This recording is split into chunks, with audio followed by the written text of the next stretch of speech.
The following is a transcript from the December 2023 episode of the Dead and Buried Crimes podcast. On December 31, 1992, Sam Wheaton's father beat his mother to death with a broken whiskey bottle.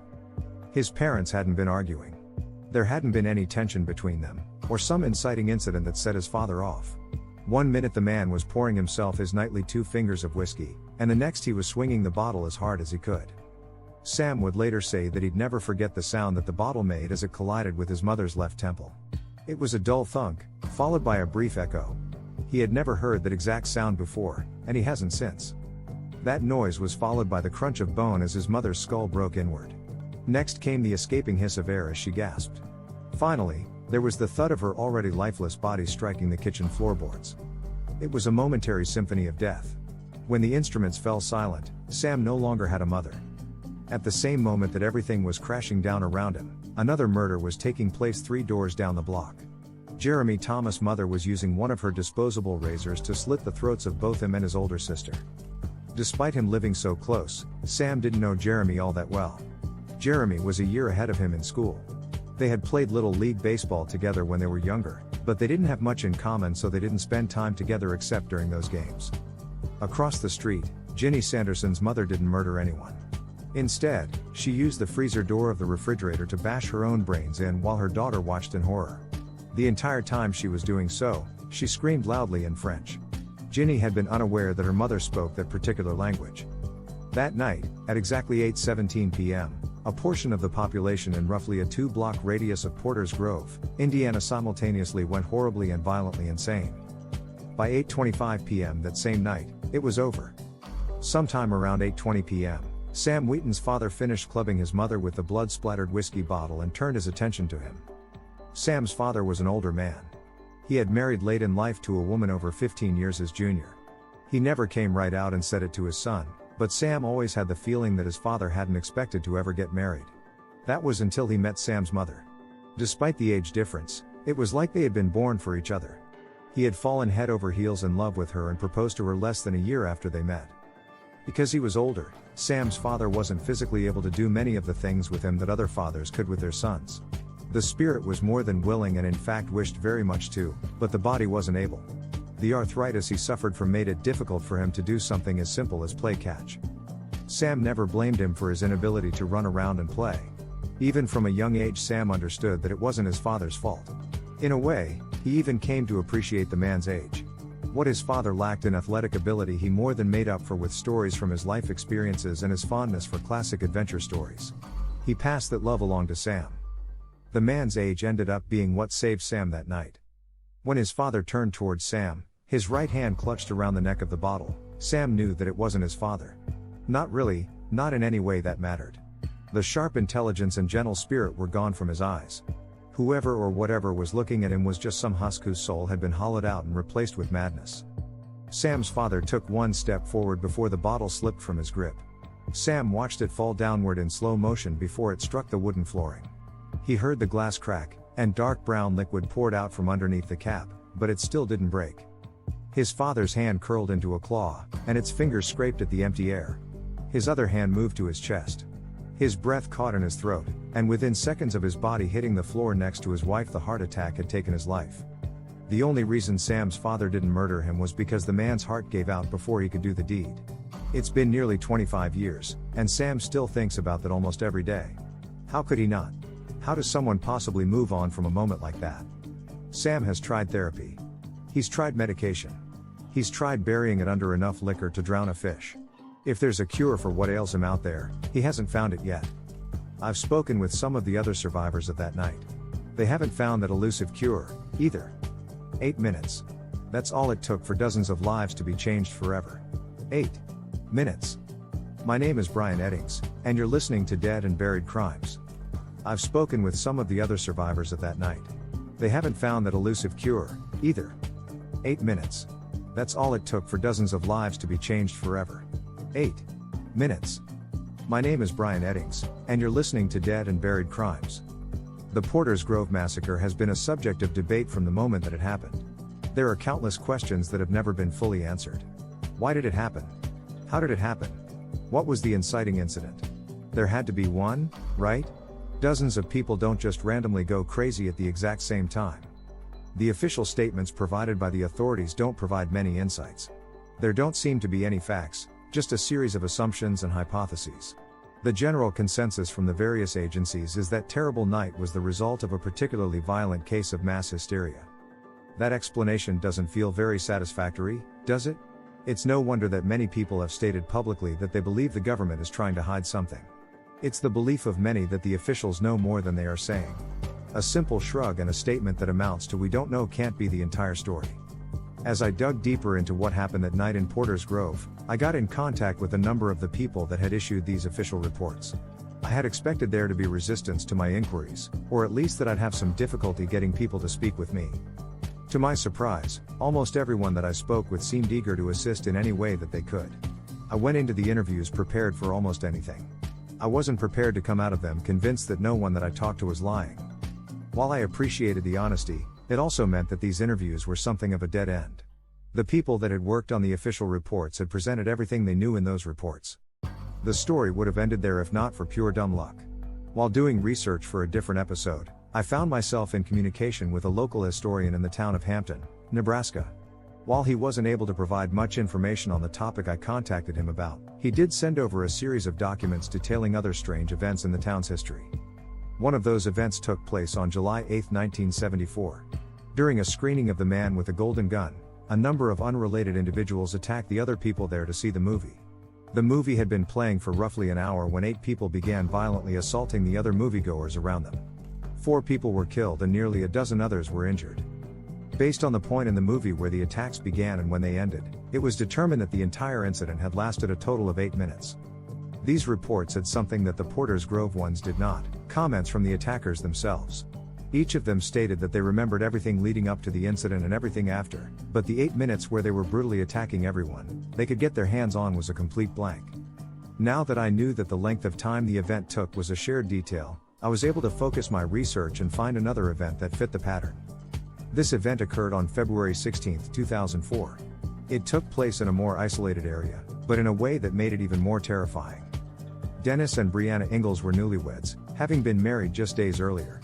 While many couples would have spent their honeymoon on a tropical island or taken a cruise, they had always been more outdoorsy and instead decided to rent a cabin at Yellowstone National Park. It provided them with everything they wanted: access to hiking trails, new places to explore, and, of course, privacy. Their second evening there, Brianna went to bed earlier than usual. They had been hiking through the park all day, and the exhausting exercise had given her a migraine. Dennis read a few more chapters of the book he had started their first day at Yellowstone before joining her. At just after 2 in the morning, Dennis awoke to find that Brianna was no longer in bed next to him. He assumed that she had gone to the bathroom, and he rolled over to go back to sleep.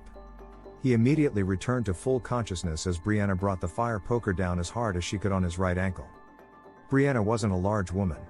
She stood barely over 5 feet tall, and she weighed under 120 pounds. Because of this, the blow didn't do as much damage as it could have. It was still enough to crack bone, however, and it split the skin just above the foot. More out of instinct than anything else, Dennis rolled off the far side of the bed before the second swing struck him. Instead, it landed on the bed with a muffled thump. With foam coming out of her mouth and rage written into every inch of her face, Brianna quickly followed him around the bed and attempted to bludgeon him again. Dennis managed to get upright enough to wrestle the poker away from his wife. Now disarmed, she immediately reached out with her hands to attempt to wrap her fingers around his throat.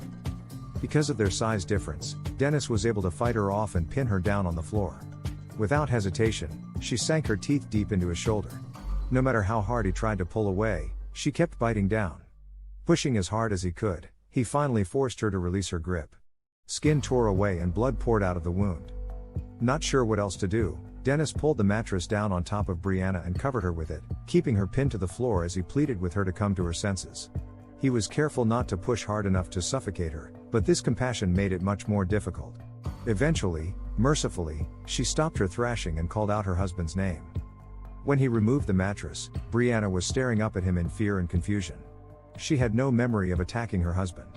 From start to finish, her temporary insanity had lasted just 8 minutes, but to Dennis it had seemed to go on forever. He drove them both to the closest medical facility. While his wounds were being treated, Brianna went through a battery of psychological tests to try to determine what had caused her to snap. When she passed those tests and no signs of mental illness were detected, the determination was made that it hadn't been a case of temporary insanity after all. Instead, she was told that she had been going through a rare form of sleepwalking and hadn't been in control of her actions. If this was an isolated case, sleepwalking might sound like a perfectly acceptable diagnosis. Brian Eddings' doctors were only able to work with the information that they had. Eventually she was released and there have been no further incidents. I was surprised to learn that she is still married to Dennis. I can only imagine how much of a strain such an event is on a marriage. There is a long silent pause in the recording. Normally when I put together these podcasts, I try to keep myself out of the narrative as much as possible.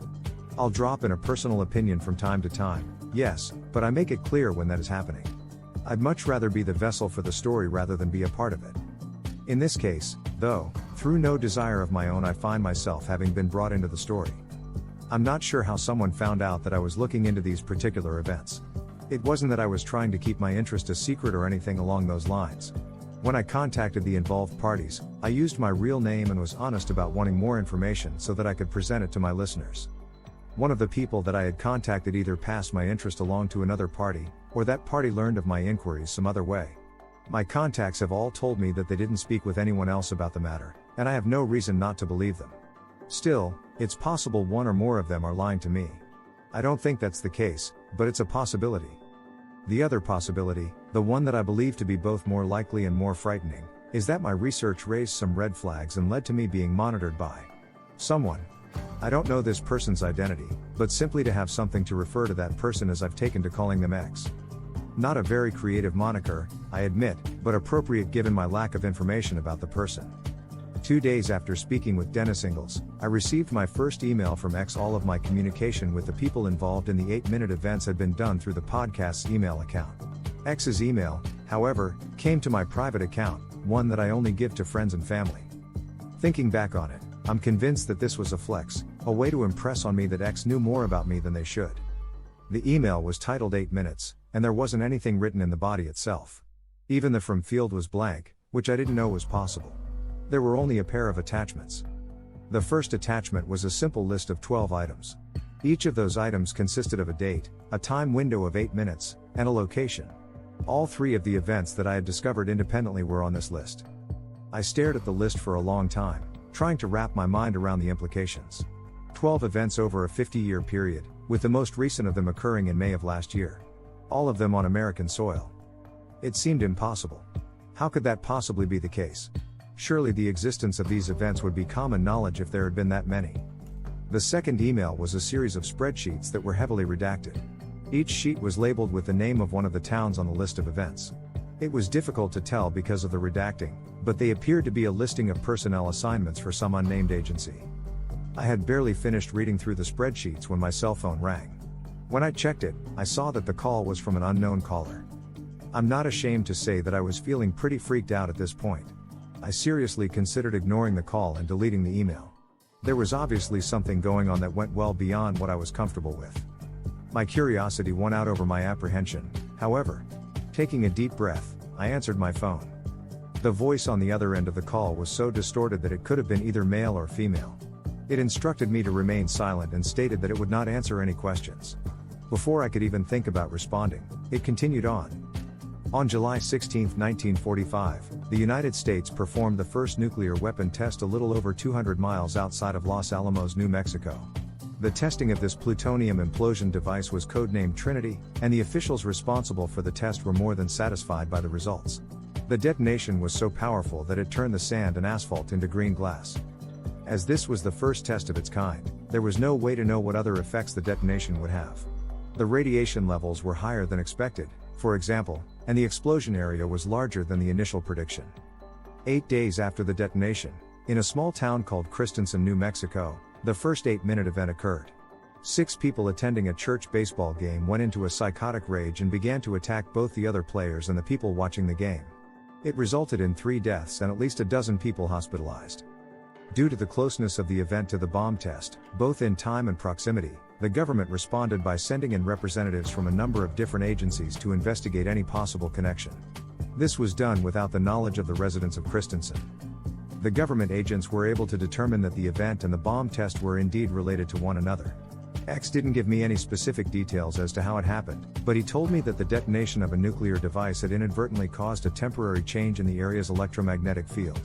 In a small section of that area, where the change happened to be exactly what it needed to be, it would cause a catastrophic interaction with certain individuals whose brains' electrical impulses happened to be firing in exactly the right way.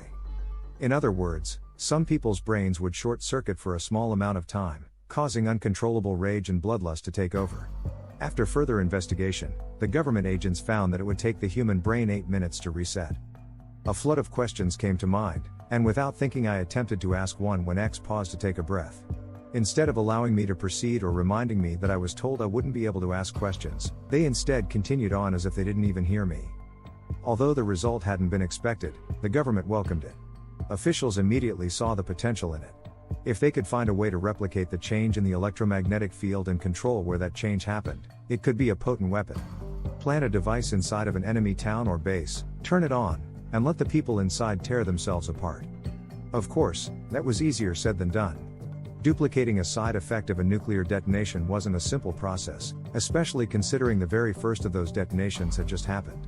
It would be a long and difficult process, and even if it was indeed possible to recreate the results, those results would also need to be improved upon. The government officials didn't want just some of the people in the targeted area affected. They wanted them all to be. That was the beginning of an ongoing series of experiments performed by the United States government on its own population. 12 experiments, to be precise, performed between 1945 and 2023. According to X, a different device was used during each experiment, with each iteration improving on the last. The experiments are still ongoing, meaning that there are more planned for the future. With that, X ended the call. That call took place 2 weeks ago. Right up until the moment that I pressed the record button, I debated whether or not to release this episode into the wild. I don't know if I can trust X, or if it's just someone screwing around with me, but if what they say is true, this is way above my pay grade. Ultimately, I decided that it was best to put everything that I have together and present it to you listeners to come to your own decisions.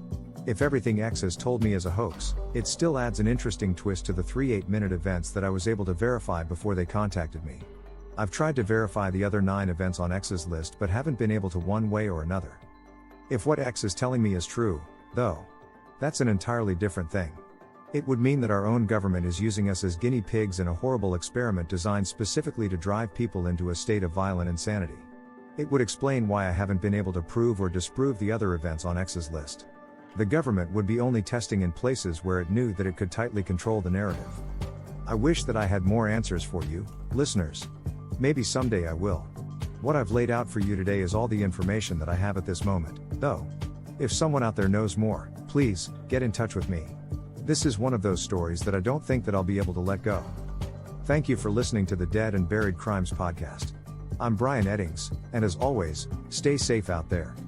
Please like and subscribe for more great stories.